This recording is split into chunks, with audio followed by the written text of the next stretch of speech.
ओम शांति। आज 21 मई 2024 आज की साकार मुरली के अनमोल मधुर महावाक्य सुनेंगे। मीठे मीठे बाबा के मीठे बच्चे। शिव बाबा वंडरफुल बाप, टीचर और सतगुरु है। शिव बाबा वंडरफुल बाप, टीचर और सतगुरु है। उसे अपना कोई बाप नहीं, वह कभी किसी से कुछ सीखता नहीं, उन्हें गुरु की दरकार ही नहीं। ऐसा वंडर खाकर तुम्हें याद करना चाहिए। आज की मुरली का प्रश्न है, याद में कौन सी नवीनता हो तो आत्मा सहज ही पावन बन सकती है? उत्तर है, याद में जब बैठते हो। बाबा कहते, याद में जब बैठते हो तो बाप की करंट खींचते रहो। बाप तुम्हें देखे और तुम बाप को देखो। ऐसी याद ही आत्मा को पावन बना सकती है। यह बहुत सहज याद है, लेकिन बच्चे घड़ी घड़ी भूल जाते हैं कि हम आत्मा हैं, शरीर नहीं। देही अभिमानी बच्चे ही याद में ठहर सकते हैं। ओम शांति। मीठे मीठे बच्चों को यह तो निश्चय है कि यह हमारा बेहद का बाप है, उनका कोई बाप नहीं। दुनिया में ऐसा कोई मनुष्य नहीं होगा जिसका बाप ना हो। एक एक बात बड़ी अच्छी समझाने की है, एक एक बात बड़ी अच्छी समझने की है। बाबा कहते, फिर नॉलेज भी वे सुनाते हैं जो कब पढ़ते नहीं तो मनुष्य मात्र कुछ ना कुछ पढ़ते जरूर है। बाबा कहते, मनुष्य मात्र कुछ ना कुछ पढ़ते जरूर है। श्री कृष्ण भी पढ़ा है। बाप कहते हैं, मैं क्या पढ़ूं, मैं तो पढ़ाने आया हूँ, मैं पढ़ा हुआ नहीं हूँ, मैंने कोई से शिक्षा नहीं ली है, कोई गुरु नहीं किया। ड्रामा प्लान अनुसार बाप की जरूर ऊंचते ऊंच महिमा होगी। गाया भी जाता है, ऊंचे ते ऊंचा भगवन, उनसे ऊंचा फिर क्या होगा। ना बाप, ना टीचर, ना गुरु। इस बेहद के बाप का ना कोई बाप है, ना टीचर, ना गुरु है। यह स्वयं ही बाप, टीचर, गुरु है।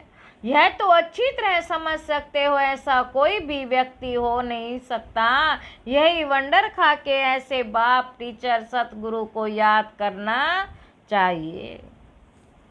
बाबा कहते, मनुष्य कहते भी हैं, ओ गॉड फादर, वह नॉलेजफुल टीचर भी है, सुप्रीम गुरु भी है, एक ही है।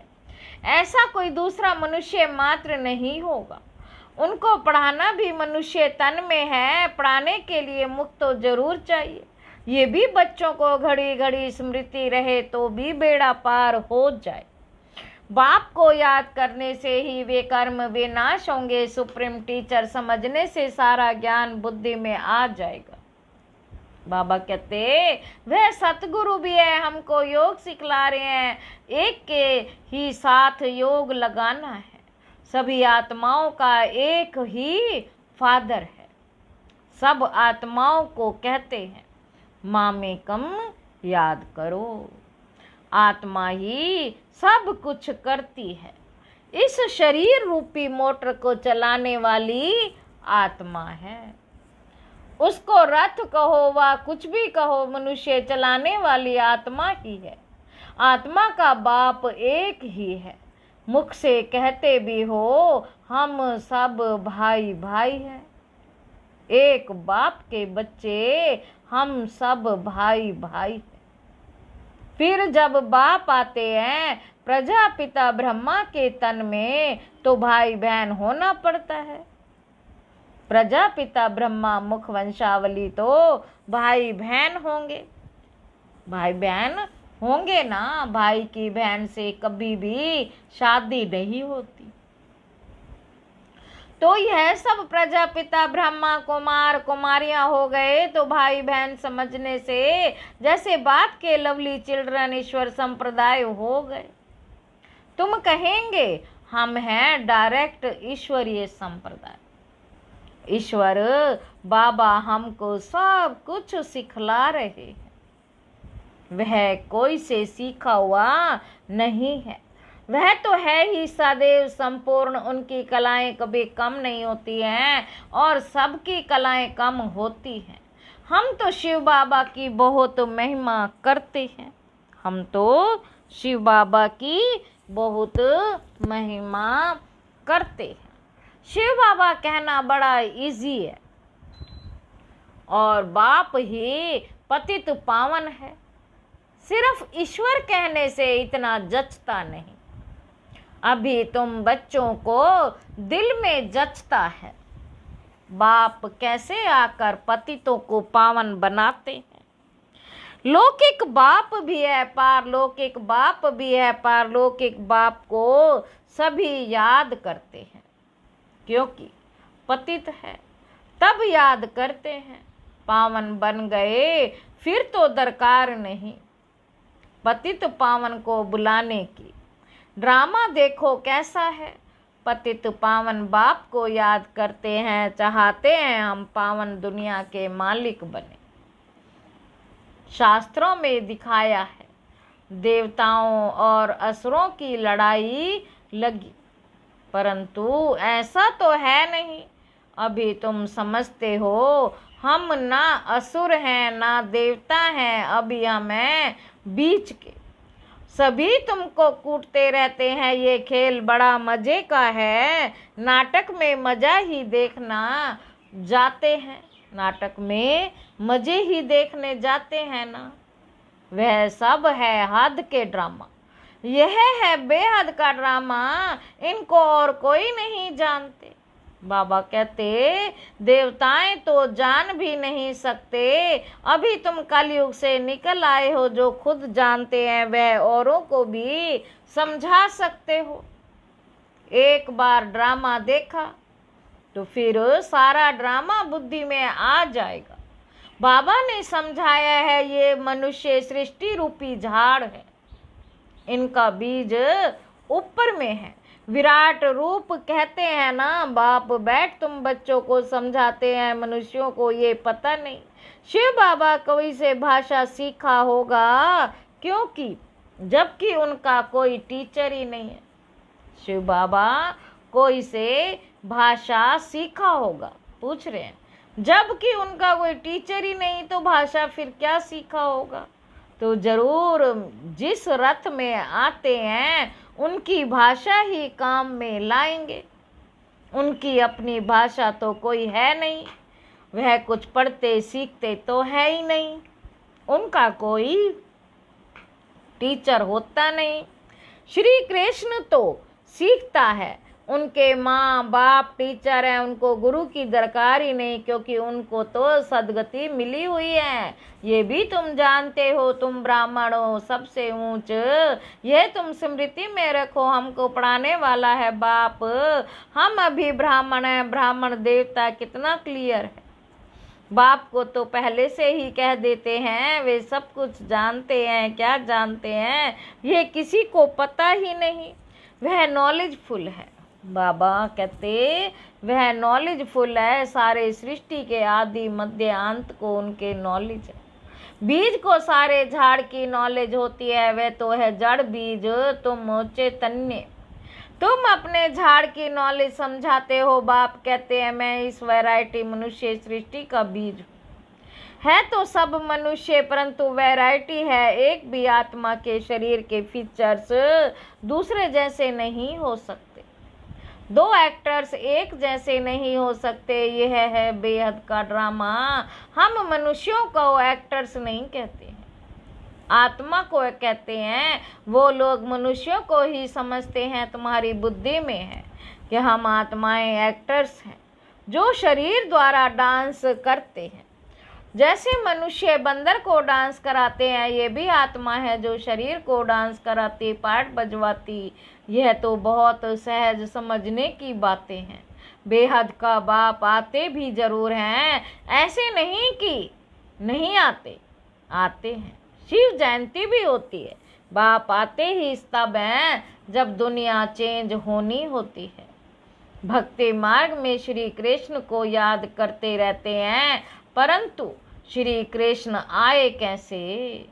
कलयुग में या संगम पर तो श्री कृष्ण का रूप इन आंखों से देखा नहीं जा सकता, फिर उनको भगवान कैसे कहें?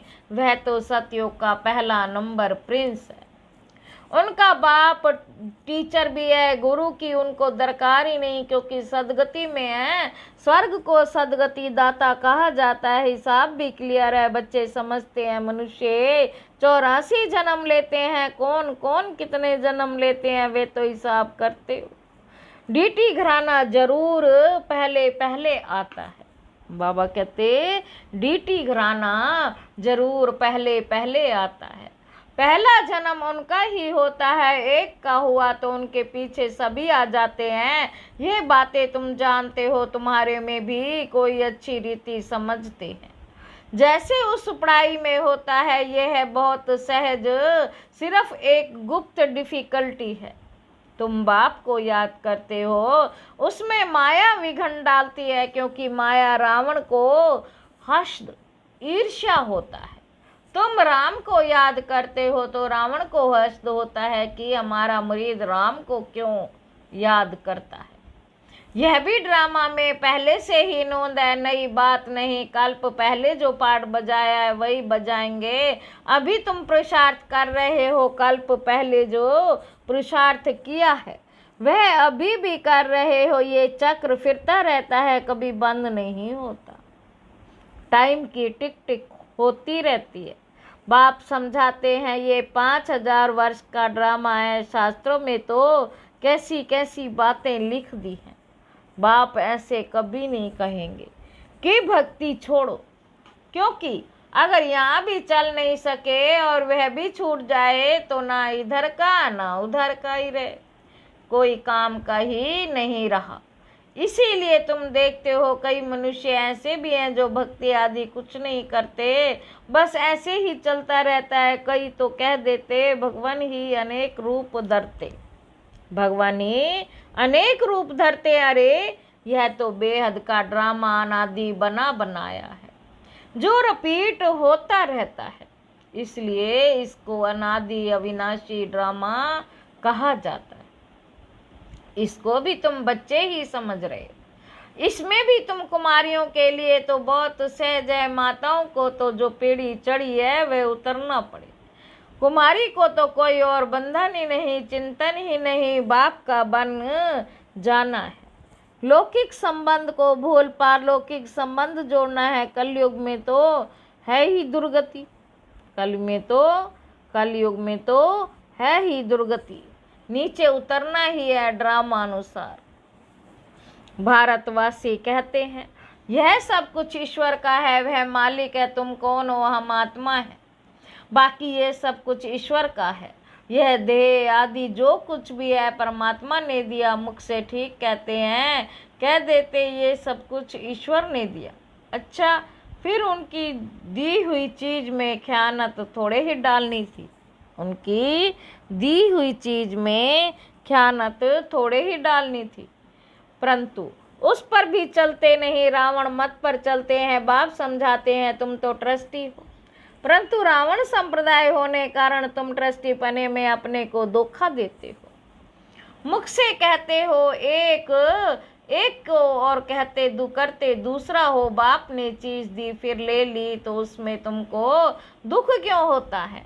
ममत्व मिटाने के लिए ही ये बातें बाप अपने बच्चों को समझाते हैं। अब बाप आए हैं, तुमने ही पुकारा बाबा हमको साथ ले चलो, हम रावण राज्य में बहुत दुखी हैं, आकर हमको पावन बनाओ, क्योंकि समझते हैं पावन बनने बिगर हम जा नहीं सकते। हमको ले चलो, कहाँ? घर ले चलो। सब कहते हम घर जाएं। श्री कृष्ण के भक्त हम कृष्णपुरी वैकुंठ में जाएं। सतयुग याद रहता है, प्यारी चीज है। मनुष्य मरता है तो स्वर्ग जाता ही नहीं। स्वर्ग तो सतयुग में ही होता है, कलयुग में होता है नरक।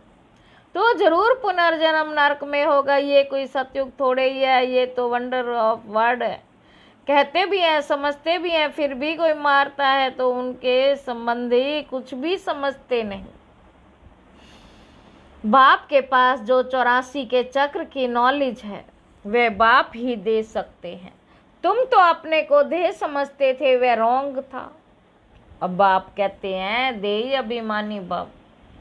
श्री कृष्ण तो कह ना सके देही अभिमानी भाव, उनको तो अपनी देह है ना। शिव बाबा को अपनी देह नहीं है, ये तो उनका रथ है जिसमें वह विराजमान है। उनका ये रथ है तो इनका भी रथ है, इनकी अपनी खुशी, इनकी आत्मा भी है अपनी। बाप के भी लोन लिया हुआ है। बाप कहते हैं मैं इनका आधार लेता हूँ, अपना तो है नहीं तो पढ़ाएंगे कैसे। शिव बाबा कहते अपना तो है नहीं, पढ़ाएंगे कैसे। बाप रोज बैठ बच्चों को कशिश करते कि अपने को आत्मा समझो, बाप को देखो, ये शरीर भी भूल जाओ, हम तुमको देखें, तुम हमको देखो। तुम जितना बाप को देखेंगे पवित्र होते जाएंगे, और कोई उपाय पावन बनने का नहीं। अगर हो तो बताओ जिससे आत्मा पवित्र होती हो, गंगा के पानी से तो नहीं होगी। पहले तो कोई को भी बाप का परिचय देना है, ऐसा बाप तो और कोई बता नहीं, होता ही नहीं। नब्ज देखो, ऐसा समझा है जो चक्रित हो जाए, समझे बराबर, इनको परमात्मा कहा जाता है। अभी तुम बच्चों को बाप अपना परिचय दे रहे हैं, मैं कौन हूँ, ये भी बच्चों को मालूम है, ये भी बच्चों को मालूम है। हिस्ट्री रिपीट होती है, जो इस कुल के होंगे वही आएंगे, बाकी तो सब अपने अपने धर्म में चले जाएंगे। जो और धर्मों में कन्वर्ट हो गए हैं वह फिर निकल अपने अपने सेक्शन में चले जाएंगे, इसलिए निराकारी झाड़ भी दिखाया है। ये बातें तुम बच्चे ही समझते हो, बाकी तो कोई मुश्किल ही समझते। 7 से 8 से कोई 1-2 निकलेंगे जो समझेंगे यह नॉलेज बहुत अच्छी है। यहाँ का जो भी होगा उनको तूफान मिलती है, यहाँ का जो भी होगा उनको तूफान कम आएंगे।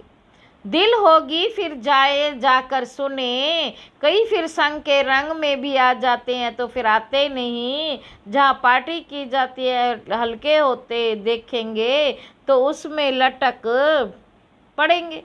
मेहनत लगती है बहुत, कितनी मेहनत करनी पड़ती है। घड़ी घड़ी कहते हम बाबा भूल जाते, मैं आत्मा हूँ, शरीर नहीं, ये घड़ी घड़ी भूल जाते। बाप भी अपने को आत्मा समझ, बाप भी जानते हैं अपने को आत्मा समझ।